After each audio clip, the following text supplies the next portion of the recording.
This is my final review of the Pulsar Thermion XP50 with the Bobro mount that I've been demoing for Night Vision Outfitters. Thank you, Myron, for letting me use this.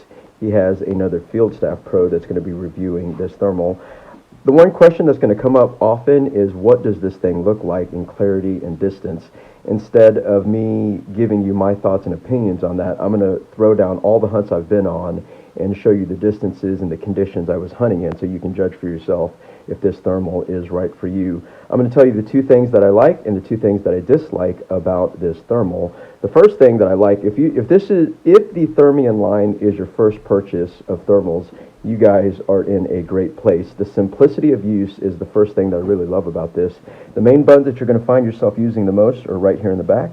You've got your power, you've got your record, which also takes your picture. You have your zoom and your picture-in-picture right there.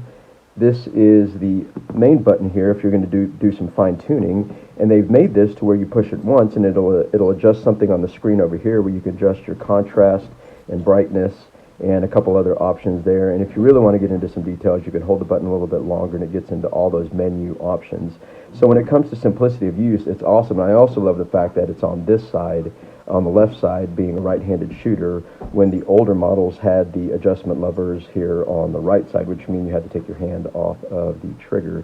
The other thing that I absolutely love about this thermal, and you guys are going to have to judge for yourself, is its clarity. Now, I've played with a lot of thermals in my past, and there's only been one other thermal that has what I call a three-dimensional feel for it. A lot of thermals you get behind, it is really obvious. You're looking at a pixelated screen that is a flat screen, and it's just two-dimensional. It's obvious.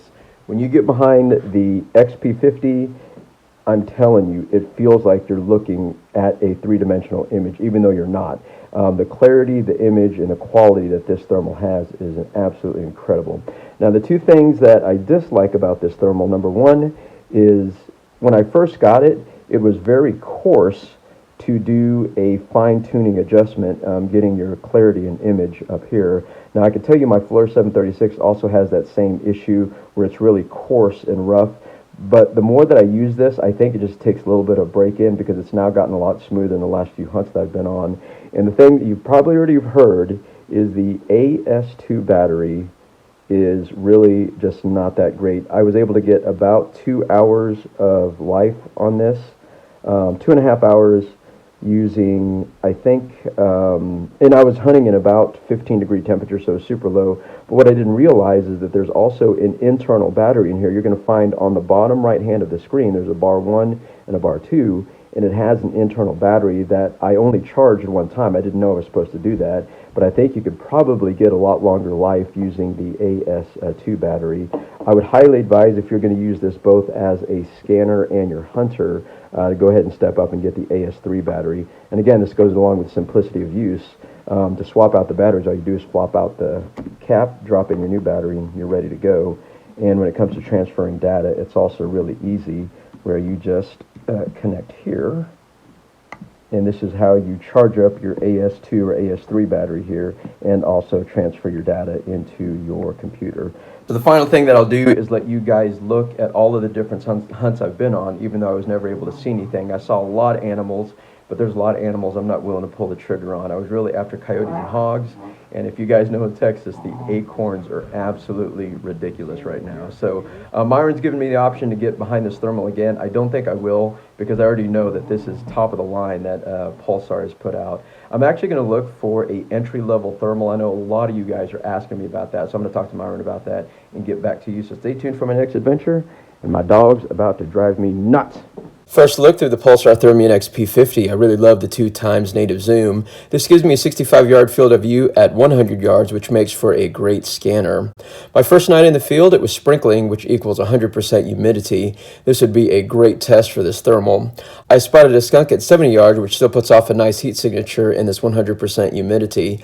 I also spotted a big raccoon way up in a tree at over 200 yards, another good test for this 100% humidity. 2 nights later, I went into another field. The conditions were exponentially better, easily spotting this deer at 2 times zoom at 400 yards. At 4 times digital zoom, you can see there were a few more other deer in the group. Going back to a 2 times zoom, what amazed me most was this thermal sensitivity to be able to pick up a heat signature difference between the trees and the shade.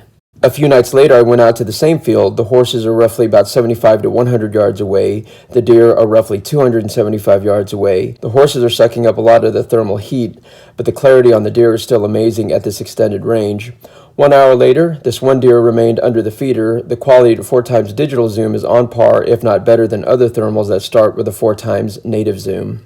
A week later, the environmental conditions was 75 degrees with no winds and 80% humidity. The Pulsar Thermion XP50 had no problem picking up the small varmint at 325 yards.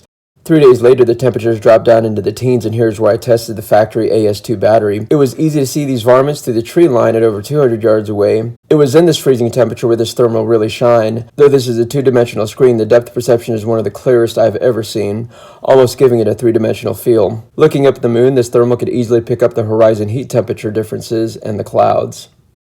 A week later, the temperatures were between 35 and 40 degrees with less than 50% humidity and about 75% moon. I thought about taking the shot on this varmint about 325 yards, but at this distance I could not tell if it was a possum or a raccoon, so it got a pass. An hour later, this coyote broke the tree line at 300 yards, but the feeder was going to go off in about 15 minutes, so I gave this coyote a pass, hoping that a hog would come in. Boy, was that a mistake. Here's a hog on an adjacent property at over 400 yards away. I wasn't going to take this shot with this small caliber. Another coyote was working our back fence line at over 300 yards away, but he was in the trees, and I wasn't going to launch a bullet in the direction of these horses. And in this final clip of the night, you can spot deer at roughly 150 yards and at 300 yards away. For my last hunt, I wish the audio on the Pulsar Thermion XP50 would have picked up these bucks fighting. They were definitely slamming horns. I'm going to guess they were at a distance of about 125 yards. There were a lot of deer in the field. The 3 close deer are just at 100 yards. The deer by the feeder are at about 225 yards. The conditions tonight were almost perfect with a constant wind of 10 to 12 miles per hour, low humidity, and less than 10% moon. On our pond dam at 100 yards is an owl. I'm amazed at how clear the digital zoom is on this thermal. This possum is less than 50 to 60 yards away. Pay attention to the depth of field this thermal is able to produce at this distance. It's simply incredible. I switched over to a black hot. The depth of field is not as sharp as it is with a white hot, but it's still an incredible view. These deer are between 250 and 300 yards away. And finally, this young buck stepped out in front of me at less than 75 yards away. You can clearly see his horns as I zoom in. Hope you've enjoyed this review. I'm going to try to get my hands onto a Pulsar Trail XQ38, so stay tuned for my next adventure.